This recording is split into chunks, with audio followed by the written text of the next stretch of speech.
it stemmed from my mum. So my mum totally changed her life around as a result of entrepreneurship. And I think seeing that truly gave me kind of the courage and the confidence and the tenacity to be like, yes, I'm only 28.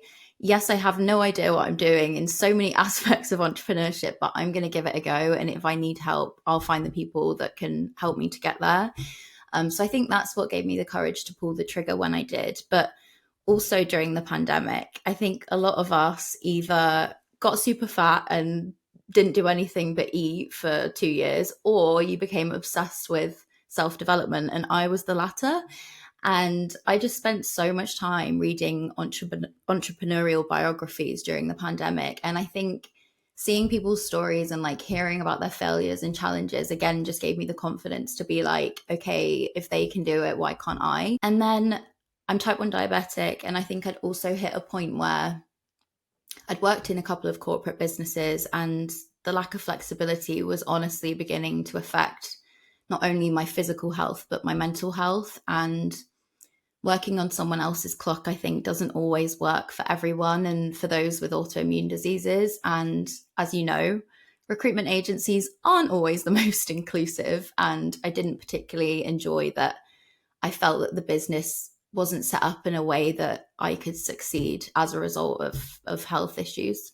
Honestly, my own body was telling me that it was the right time to make the move. Like every morning when my alarm went off, I didn't have motivation. And that's really strange for me because I'm someone that is always been incredibly intrinsically motivated, even since I was a child. And I just was exhausted, quite honestly, and I didn't have the motivation or care to want to do anything about that exhaustion either. And I think that's the moment where I was like, right, I need to make a change. And also, I kind of felt like, and I think a lot of top billers probably feel the same, you kind of look around the room and you're like, am I learning anything anymore? Like, where can I go from here? You know, I'm managing a successful team. I'm hitting all the goals that are expected of me.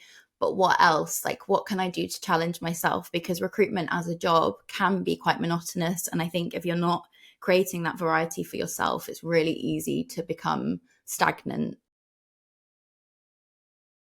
I explored every single option you can think of. um, so this is really sad, but I interviewed with 38 recruitment agencies in the UK because at the time and during the pandemic, as I mentioned before, I was kind of like figuring out if this was the right step. And after speaking with those 38 agencies, not a single one excited me. And again, I think that was like the sign from whoever exists above saying, you know, Amber, create something for yourself because nothing is aligning here. So then I kind of figured out that there are investment platforms and companies out there like RecruitHub. And I spoke with about five, but honestly, none of them resonated. And I quickly realized that I didn't need investment. What I needed was, you know, education. I needed a network. I needed back office support. And I just needed help with those needle moving activities. And that's what Recruit do so well. And that's why I ended up going with Recruit in the end. I chose Recruit, and honestly, this sounds so fluffy, but it felt right in my gut. Like, just when I met Edmund, it just all clicked. And like, he asked me questions that I hadn't even considered. Like, he coached me and kind of like mentored me through the process. And I loved that approach to it. And no question felt like a stupid question.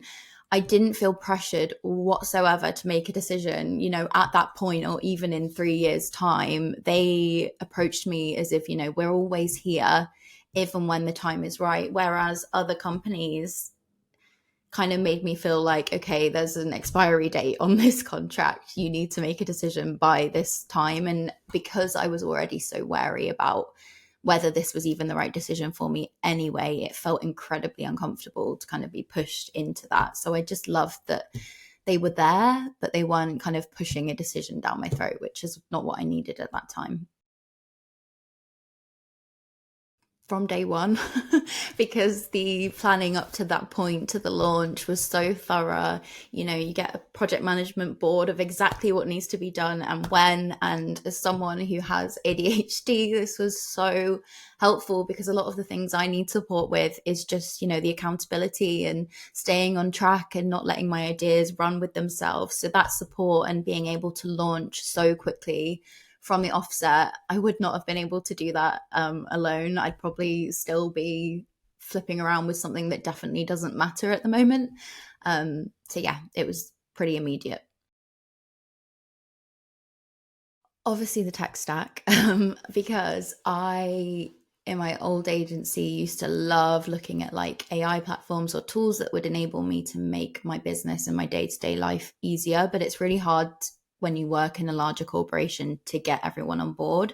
So I love that. And I think the biggest surprise as well is I didn't realize how supportive this community was going to be. And I think the biggest thing I was really worried about regarding starting my own agency was the loneliness. You know, I'm an extrovert. I like feeding my ideas off others. That's what keeps me motivated. However, weirdly, I feel more supported now with Recruit working alone in my home office every day than I did working in a room with 50 other people. And I think that's a testament just to the community they've built. And I think in recruitment, we can all probably agree it often feels incredibly secretive and like no one is willing to share their secrets or what's working well for them until I joined Recruit. And that's just crazy to me because like so many of us are at the exact same points and on paper we should be competitors, but it feels like the complete opposite. And so yeah, that's been invaluable is the community. I'm just excited right now to firstly be able to support biotech and life sciences startups because I am type 1 diabetic, as I mentioned before. And why I even wanted to start in biotech recruitment is when I was, I think, about 18, I used to do a lot of marketing work for Diabetes UK. And as a part of that job, I was lucky enough to be able to test a AI glucose monitor with a company in the Netherlands. And unfortunately, I was no longer able to access this tech because they really struggled to recruit a vice president of commercial strategy. And because they couldn't find this person, the whole company just shut down. And there were thousands and thousands of type 1 diabetics who finally had, you know, their hands on this innovative technology, and I was one of those people, and it was just taken away from me because of poor recruitment tactics learned from academia. And if that's not a story, I don't know what is. But that has pushed me, and that's what keeps me going, and that's all I want to do with Moxee in the first 12 months is help as many startups to improve their processes as possible, and alongside that create an environment that works for me and enables me to maintain my mental and physical health whilst achieving my goals, which, you know, didn't feel possible whilst working for someone else. They love it, I think, because so in biotech especially there is a really recurrent problem where founders are spun out of academia, and a lot of the time these CEOs are younger than me, and I'm only in my late 20s. And these people are, you know, not only leading a one person recruitment agency, they're leading a drug development process. And that is really difficult. And the problem is with academia is that, so on average, they have 10 interviews per kind of hire. And that is not right. And that is not reflective of industry and how quickly biotech evolves. So startups have just loved that I'm set up to support a really, really small group of people that have a really specific problem, but our solution solves that better than anything else that's out there. And it's just made marketing so much easier and more fun. And just when I'm having conversations with people, they like their eyes light up as if it's kind of an aha moment. And like we finally found a recruitment agency that's built for us and not the other way around. I think I probably would have lost my mind if it weren't for the community. And there are obviously kind of certain people that you really gel with. You have the same kind of ethos for your business, and that's been lovely.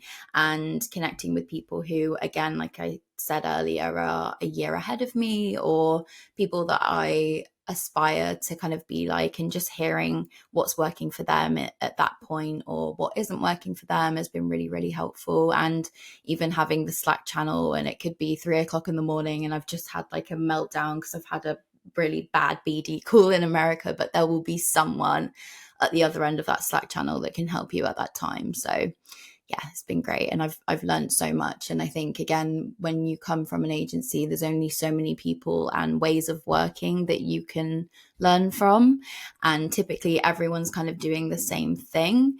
But it's been great to like learn new styles of business development and sales. And I love cold calling now, for example, whereas when I was a recruiter in an agency, I was petrified. So I think confidence has come on a lot as well, just by hearing other people's experiences and successes and what's been working for them.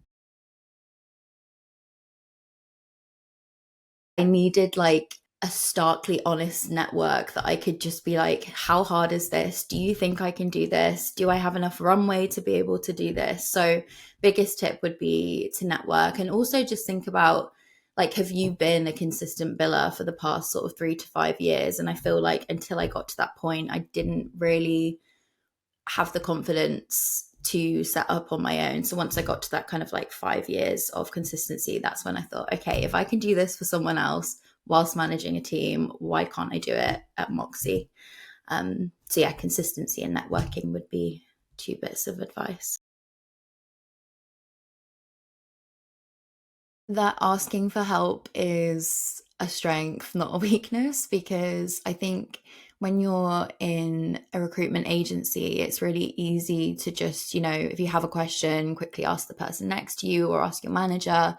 But I became very insular at the start of my Moxie journey, and this wasn't a fault of Recruit. This is just a fault of being a human that's very much like, I'll just figure it out for myself, and I'm not very good at, yeah, seeking support when I need it. So that's definitely been one of my biggest learnings and things that I've needed to overcome. Um, Also, just like the importance of sleep and looking after my body. Again, in the first like 2 months, especially of Moxie, there would be days and weeks even where I would get my iPhone up and look at the amount of steps that I had done that week. And it was vile. Like some days I was averaging about 200 to 300 steps. And then I get to the end of the week and think, why has this week not been as productive as I would have hoped? And it's because I wasn't fueling my body. I wasn't even seeing the sun, let alone like getting good nutrients and feeling like a fully fledged human. So I think I've really realized since going solo is like, if I don't have my health, then I don't have anything. And if I don't have a healthy body, I don't have a healthy business. What's been surprisingly positive for me is, yes, it's been really stressful going solo, but I wouldn't say it's been more or less. It's just been in a really different way. And I think about like my recruitment skills and just how I'm approaching this job and how much I have learned in 6 months versus 6 months in a recruitment agency. Like it's insane. I feel like an entirely different person. And even listening to like a podcast episode I did about a year ago, and I hear all of my answers and I'm like, you don't even do any of that anymore. Like you're a different human. So yeah, the evolution and the speed of that evolution has been really cool to witness for myself.